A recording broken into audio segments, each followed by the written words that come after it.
छोटा सा गांव था। उस गांव में स्नेहा और विजया नाम की सास बहुएं रहती थी। एक दिन विजया फोन पर बात कर रही थी। मुंबई आ गई क्या? अमेरिका से मुंबई आई है? ये बात मुझे बताया भी नहीं। ठीक है, कोई बात नहीं, आज घर आ जा। ऐसे बोलकर फोन रख देती है। उतने में वो बातें सुनकर स्नेहा वहां आती है। कौन है सासू माँ? और कौन, मेरी भांजी है, अमेरिका से मुंबई आई है, इसलिए वहां से हमारे घर आने कहा। थोड़ी देर में यहाँ आएगी, उससे जरा ध्यान से रहना, उससे गुस्सा थोड़ा ज्यादा है। इसमें अलग से बताने जैसा कुछ नहीं था। आपको देखने पर समझ आ रहा है आपकी भांजी कैसी होगी। इतना तो समझ ही गई हूँ मैं। ऐसे बहू कहती है। उस पर सासू माँ गुस्सा हो जाती है। अपना मुंह बंद कर, मेरे बारे में क्या क्या बोल रही है? ऐसे सास बहू दोनों बात कर रही थी कि उनकी भांजी वहाँ आती है। भांजी के बाल देखकर बुआ चौंक जाती है। अरे जया, इतने बड़े बाल तुझ पर बहुत खूबसूरत लग रहे हैं। क्या है, मैं अच्छी नहीं लग रही? सिर्फ बाल अच्छे हैं, इसलिए मैं नहीं आऊंगी कहा। तुम ही ने मुझे जबरदस्ती यहाँ बुलाया। अरे अब मैंने क्या कहा? ऐसे बात कर रही है? तू बालों से भी ज्यादा खूबसूरत है। सफर अच्छा था ना? तुम्हारे माँ पापा सब कैसे हैं? सब बहुत अच्छे हैं। आप लोग ठीक हो ना? देखने पर समझ आ रहा है तुम्हारे घर में बहू ससुर का खाना तुम ही खा रही हो। इतनी मोटी हो। वो खाने की वजह से नहीं आया रे, थायराइड की वजह से। सभी मेरे खाने के पीछे पड़े रहते हैं। कोई मोटा है तो वो खाने की वजह से है, कैसे सोच लेते हैं? ठीक है बुआ, मेरी तरह इतना गुस्सा करके बात कर रही हो? ऐसे वे दोनों फिर से गुस्से से बात करती है। वो सब देखकर स्नेहा ऐसे कहती है। अरे एक मिनट रुकेंगे?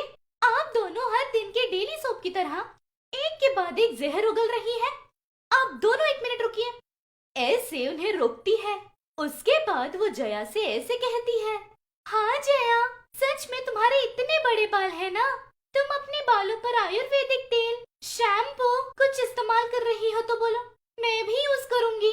इतने बड़े बाल देखने पर मेरा भी मन है बढ़ाने का।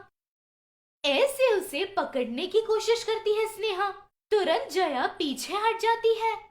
मेरे बाल को हाथ मत लगाओ, मुझे पसंद नहीं। ऐसे अंदर चली जाती है भांजी। सासू माँ, कैसे भी करके वो बाल पर क्या लगाती है जानिए ना। ठीक है ना, प्लीज ना ये एक काम कर दीजिए। हाँ ठीक है, मैं वो देख लूंगी। तू जाकर सारी तैयारियां कर। ऐसे वो भी अंदर चली जाती है। बहू अलग अलग तरह का खाना बनाकर उसे खाने पर बुलाती है। सभी लोग खाने के लिए बैठते हैं। Oh my God, oily food खा रहे हो आप? ये खाने पर कितना फैट्स बढ़ जाएगा पता है? लाइट खाना चाहिए। ऐसे थोड़ा सा खाकर वहाँ से चली जाती है वांजी। सासू माँ, देखा ना, बाल बढ़ाने के लिए लगता है हमें थोड़ा ही खाना खाना चाहिए। हाँ रे, अभी कल से हम थोड़ा थोड़ा ही खाएंगे। आज बनाया हुआ सारा पदार्थ खा लेते हैं। कुछ देर पहले जया से कुछ कहा था, खाने की वजह से नहीं है ये वो, ऐसे कहा ना। और अभी मुंह से पानी निकाल निकाल कर खा रही हैं। सासू माँ उसकी बातों को नजरअंदाज करके खा रही थी। खाने के बाद वे लोग जाकर आराम करते हैं। रात का समय होता है। सासू माँ, मुझे नींद नहीं आ रही है। वो अपने बालों पर क्या लगाती है ये जानने की उत्सुकता है। उस वजह से मुझे नींद भी नहीं आ रही। मेरा भी वही हाल है।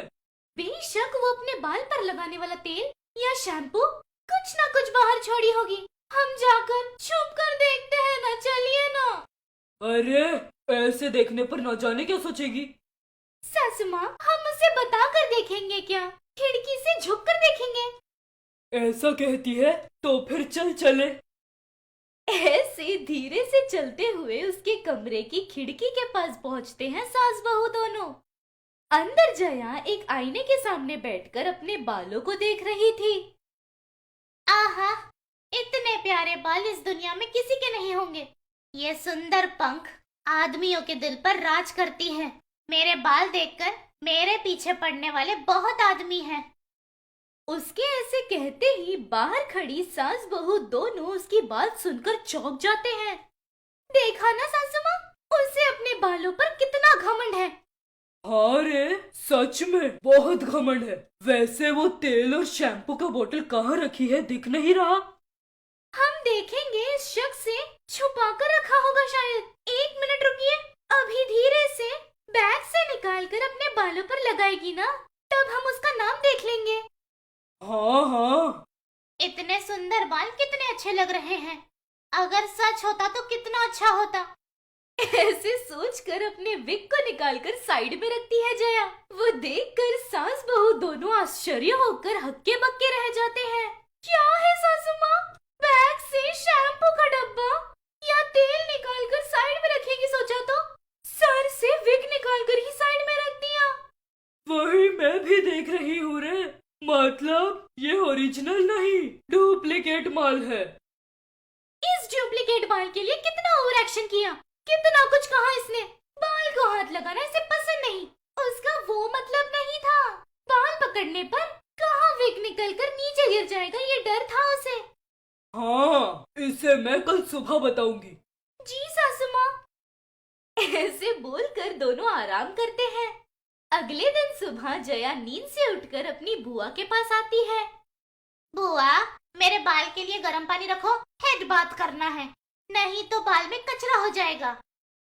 वो बात सुनकर बहू अपने मन में ऐसे सोचती है, अरे अपने विग बाल को भी नहलाएगी, मुझे सच पता चल गया, अब तुझे बताती हूँ। ऐसे सोचती है और सासू माँ जया से ऐसे कहती है, ठीक है बेटा, 10 मिनट रुक जा, पानी गैस पर रखती हूँ। उस पर जया ठीक है कहती है, गैस पर पानी रखवाती है। 10 मिनट के बाद जया ऐसे कहती है, बुआ मुझे शैम्पू करने के लिए सोप नट्स दे दीजिए, नहीं तो मेरे बाल ऐसे झड़ जाएंगे। गिरे हुए बाल पर सोप नट लगाएगी ये। ऐसे कोसते हुए कुंकुड़ तोड़ती है। उसके बाद जया के लिए गर्म पानी का बकेट और सोप नट्स लेकर बाथरूम में जाती है। और तभी बहू ऐसे कहती है, सासू माँ बेशक अब वो अपने विग को साइड में रखेगी ना, तब मैं बाथरूम में नकली सांप छोड़ दूंगी। वो विग को छोड़कर सांप कहते हुए बाहर आएगी, तब उसे अपनी उंगली पर नचा सकते हैं। उस पर सासू माँ हाँ कहती है। बाथरूम में नहा रही जया अपने विग को निकालते ही बहू बाथरूम में नकली सांप को छोड़ देती है। सांप को देखकर जया डर जाती है। बुआ, सांप सांप! ऐसे उसके सर पर विग नहीं है ये बात भूलकर भाग जाती है बाहर की तरफ। वे दोनों उसे देखकर जोर जोर से हंसती है। क्या है ये? विग? तो फिर मेरे बाल को ये करना है वो करना है, ऐसे हेकड़ी मारी। जो है ही नहीं उसे बढ़ाकर क्यों बोलना। उस बात पर जया अपना मुंह छोटा करके ऐसे कहती है, मैं 1 मिनट भी यहाँ नहीं रुकूंगी। हमने तेरी बेइज्जती नहीं की, इतने गर्व से जो नहीं है उस बारे में क्यों बोलना, ये समझा रहे थे हम। तू गंजी है इसलिए मजाक बनाएंगे सोचा था। हाँ, मैं अमेरिका जाने के बाद मैं गंजी हो गई। आप मुझे देखकर हंसेंगे ये सोचकर मैंने ऐसे किया, मुझे माफ कीजिए। उस पर सास बहू दोनों सारी बातें बताती हैं।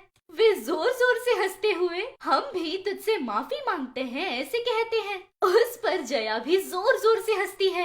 ऐसे उसके बाल नहीं है ये उन्हें भी पता चल जाता है, इसलिए ऐसा कुछ हो तो हमारे अपनों से कभी नहीं छुपाना चाहिए। अगर बाद में पता चले तो ऐसे ही मजाक बन के रह जाते हैं, ध्यान रखिएगा।